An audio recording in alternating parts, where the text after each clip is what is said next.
کہ جن کو دھوکے سے کوفے بلایا گیا، جن کے بچوں کو پیاسا رلایا گیا، جن کو بیٹھے بٹھائے ستایا گیا، جن کی گردن پہ خنجر چلایا گیا، اس حسین ابن حیدر پہ لاکھوں سلام۔ یہ ایک ایسا واقعہ ہے جو مسلمانوں کے دلوں کو ہلا کر رکھ دیتا ہے۔ بہرحال آج چند باتیں میں کربلا کے اس میدان کے حوالے سے، جس میں سے ہم سب کے لیے کچھ میسیجز ہوں، وہ عرض کرنے کی کوشش کروں گا، لیکن وہی بات کہ محبت اہل بیت کی بہت مضبوط ہونی چاہیے ہمارے اندر، ہماری نسلوں کے اندر۔ کہ ایک بار مولا علی شیر خدا کرم اللہ تعالی وجہ الکریم نبی پاک علیہ الصلوۃ والسلام کی بارگاہ میں حاضر ہوئے۔ آپ نے فرمایا اے علی، وہ 4 لوگ جو پہلے جنت میں جائیں گے، ان میں ایک میں ہوں، ایک تم ہو، اور 2 ہمارے بیٹے حسن اور حسین ہیں۔ ہماری اولاد ہمارے پیچھے ہوگی، ان کے پیچھے ہماری ازواج ہوں گی۔ حضرت علی المرتضیٰ شیر خدا نے عرض کیا یا رسول اللہ، ہم سے محبت کرنے والے کہاں ہوں گے؟ جو ہم سے محبت کرنے والے وہ کہاں ہوں گے؟ فرمایا وہ گروہ اے علی تمہارے پیچھے پیچھے جنت میں جائے گا۔ ہائے ہائے، یہ کیسا قافلہ ہوگا! ذرا تصور تو جمائیے، قیامت کا دن ہوگا، میرے آقا آگے آگے، حسنین کریمین اور مولا علی، اور پھر پیچھے پنجتن پاک سے محبت رکھنے والے، اہل بیت سے محبت رکھنے والے، یہ نبی پاک کے پیچھے پیچھے جائیں گے۔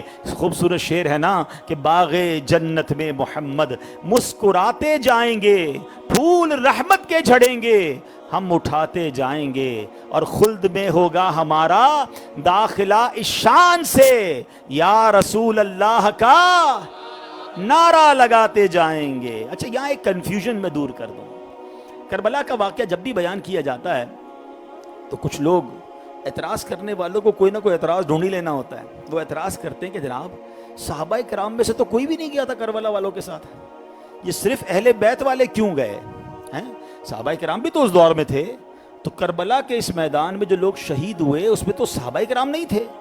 یہ اتنی بڑی جو ہے وہ مس انڈرسٹینڈنگ پھیلائی جاتی ہے۔ پہلی بات تو یہ ہے کہ امام حسین رضی اللہ تعالیٰ جنگ کرنے تو گئے ہی نہیں تھے، یہ تو ایک بہت خوبصورت آنریبل ٹرپ تھا۔ امام حسین کو کوفہ سے لیٹر لکھ کر ایک چیف گیسٹ کے طور پر بلایا جا رہا تھا کہ آپ آئیے، ہم کوفہ والے آپ کی بیعت کرنا چاہتے ہیں۔ بھئی جنگ ہو تو یہ اعتراض بنتا ہے نا کہ اکیلے جنگ پر بھیج دیا، صحابہ کیوں نہیں گئے؟ یہ تو اچھا، پھر امام حسین خود بھی لڑنے نہیں گئے تھے، اپنے بچوں کو لے کر، فیملی کو لے کر لڑائی کرنے کون جاتا ہے؟ امام حسین تو اس لیے گئے تھے کہ کوفہ والے بلا رہے ہیں۔ اچھا، تھوڑا تذبذب تھا، تھوڑی ہیزیٹیشن تھی، کئی صحابہ نے مشورہ بھی دیا کہ اب نہ جائیں، کوفے والوں میں وفا نہیں ہے۔ تو امام حسین نے کیا کیا؟ ایک بڑا خوبصورت بریو اور کلیور ڈیسیژن تھا کہ آپ نے اپنے کزن حضرت مسلم بن عقیل رضی اللہ عنہ کو پہلے بھیج دیا کہ آپ کوفہ جائیں، حالات دیکھیں، مجھے بتائیں، پھر میں آ جاؤں گا۔ تو حضرت مسلم بن عقیل جب کوفہ پہنچے تو ایوری بڈی ویلکمڈ ہم، اور بڑا وارم ویلکم کیا، بڑا کمال کا ویلکم تھا، ہزاروں لوگ آئے اور آپ کے ہاتھ پہ بیعت کر لی، اور کہا کہ ہم آپ کو امام حسین کا نمائندہ سچ کے ہم آپ سمجھ کے ہم آپ کے ہاتھ پہ بیعت کرتے ہیں۔ 12,000 لوگوں نے بیعت کر لی ودن اے ڈیز۔ تو انہوں نے دیکھا کہ میں ان کا نمائندہ بن کر آیا ہوں تو اتنا پیار، جب خود امام حسین آئیں گے تو کیا ہوگا؟ انہوں نے لیٹر لکھ دیا امام حسین کو۔ اس زمانے میں موبائل تو تھا نہیں، انٹرنیٹ تو تھا نہیں کہ واٹس اپ کرتے، لیٹر لکھا، وہ لیٹر بھی کئی دنوں میں پہنچتا ہے۔ لیٹر پہنچا تو امام حسین اب اور کنفرم ہو گئے کہ بھائی اب تو وہاں every thing is very good. تو آپ تو اس لیٹر کی بنیاد پر روانہ ہوئے، مگر ان ظالم کوفے والوں نے امام حسین کے اس عظیم نمائندے، اس سپاہی کو، اس صحابی رسول کو، حضرت مسلم بن عقیل کو بھی اور ان کے شہزادوں کو بھی شہید کر دیا۔ اور وہ عجیب و غریب، اور جس کو کہتے ہیں نا کربناک کا واقعہ، کہ جب کوفہ کی جامع مسجد میں حضرت مسلم بن عقیل نے جماعت کروائی تو اس وقت 500 کے قریب نمازی پیچھے تھے، اور جب آپ نے سلام پھیرا تو ایک بھی نمازی پیچھے نہیں تھا۔ نماز کے دوران ہی بے وفائی کر کے چلے گئے، بے سر و سامان چھوڑ دیا۔ یعنی حضرت مسلم بن عقیل کے پاس تو گھر بھی نہیں تھا، یعنی وہ رات کہاں گزارتے ان کو یہ بھی نہیں پتا تھا۔ لیکن سبحان اللہ، ان کا پیار کیسا تھا امام حسین سے کہ وہ جب ان کو شہید کیا جا رہا تھا نا، تو ان کے دل میں بس ایک ہی تمنا تھی کسی طرح میرے امام کو بتا دیا جائے کہ میرے ساتھ بے وفائی کر دی ہے، آپ کوفے نہ آئیں۔ تو اب مجھے بتائیں کہ اس سینیریو میں امام حسین کا تو انٹینشن لڑائی تھی نہیں، تو یہ ایک آرگیومنٹ ہی غلط ہے کہ صحابہ کرام علیہ رضوان کیوں ساتھ نہیں گئے، پہلی بات۔ لیکن ایک اور بڑی خوبصورت بات بتاؤں کہ اگر یہ پتا ہوتا تو ہزاروں صحابہ جاتے نا کہ بھائی لڑائی لڑنی ہے، غزوہ ہونے والا ہے۔ لیکن اس کے باوجود جو لوگ کربلا کے میدان میں شہید ہوئے نا، ان میں سارے کے سارے اہل بیت کے گھرانے کے نہیں تھے، کئی صحابہ کرام اس قافلے میں بھی موجود تھے۔ اب ذرا غور سے سن لیجئے، کربلا کے جو قافلہ تھا اس میں 72 کی تعداد بھی آتی ہے، کچھ اختلاف ہے اس میں، کچھ علماء کہتے ہیں 82 تھے، بہرحال مشہور یہ ہے کہ 72 تھے۔ ان میں مرد، عورت اور بچے کل ملا کر 19 افراد اہل بیت کے تھے، باقی سب کے سب صحابہ کرام تھے یا تابعین تھے۔ اہل بیت کے 19 افراد تھے، یہ بات ضروری ہے سمجھنا۔ حضرت انس بن حارث صحابی رسول ہیں، میدان کربلا میں آپ شہید ہوئے۔ حضرت حبیب بن مظاہر صحابی رسول ہیں، میدان کربلا میں شہید ہوئے۔ حضرت عبداللہ بن بقطر صحابی رسول ہیں، کربلا میں شہید ہوئے۔ حضرت عمار حمدانی یہ بھی صحابی رسول ہیں۔ حضرت شبیب بن جراد یہ بھی صحابی رحمۃ اللہ تعالی صحابی رسول کے بیٹے ہیں۔ حضرت خفینہ بن قیس یہ صحابی رسول کے بیٹے ہیں۔ حضرت قیس بن مسہر یہ بھی صحابی رسول کے بیٹے ہیں۔ اس طرح صحابہ تابعین جو امام عالی مقام کے ساتھ کربلا میں شریک تھے، آپ کے سامنے ڈھال بن کر کھڑے رہے اور شہید ہوئے۔ سبحان اللہ۔ تو یہ جو خوبصورت کمبینیشن صحابہ اور اہل بیت کا ہے، اور ان سب کے درمیان جو پیار کی فضا ہے، یہ کربلا کے میدان میں بھی ہمیں نظر آتی ہے۔ اور جبھی تو امیر اہل سنت کیا خوبصورت اشعار لکھتے ہیں کہ کربلا کے جان ساروں کو سلام فاطمہ زہرا پیاروں کو، یا حسین ابن علی مشکل کشا آپ کے سب جان ساروں کو، جو حسینی قافلے میں تھے شریک، کہتا ہے عطار ساروں کو۔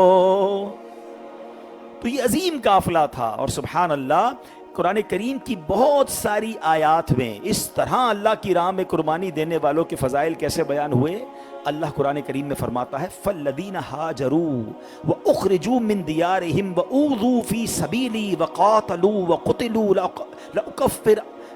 لَأُكَفِّرَنَّ عَنْهُمْ سَيِّئَاتِهِمْ وَلَأُدْخِلَنَّهُمْ جَنَّاتٍ تَجْرِي مِن تَحْتِهَا الْأَنْهَارُ ثَوَابًا مِّنْ عِندِ اللَّهِ۔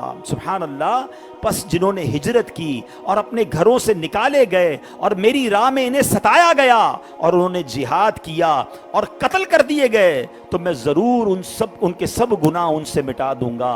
واللہ عندہ حسن الثواب، اور ضرور انہیں ایسے باغات میں داخل کروں گا جن کے نیچے نہریں جاری ہیں۔ یہ اللہ کی بارگاہ سے اجر ہے اور اللہ ہی کے پاس اچھا ثواب ہے۔ اس سے معلوم ہوا جنہوں نے دین کی خاطر اپنا گھر بار چھوڑا، اللہ پاک کی راہ میں ستائے گئے، رب کے دشمنوں کے ساتھ جنگ کی اور شہید کر دیے گئے، اللہ انہیں جنت کے باغات میں داخل فرمائے گا۔ کیسے باغات؟ جن کے نیچے نہریں بہہ رہی ہیں۔ سبحان اللہ۔ ایک اور واقعہ سنیں، یہ کربلا والے جو شہید ہیں ان کا مرتبہ کیسا ہے۔ جنگ صفین کا موقع تھا، مسلمانوں کے چوتھے خلیفہ حضرت علی المرتضیٰ شیر خدا کرم اللہ وجہ الکریم میدان کربلا سے گزرے۔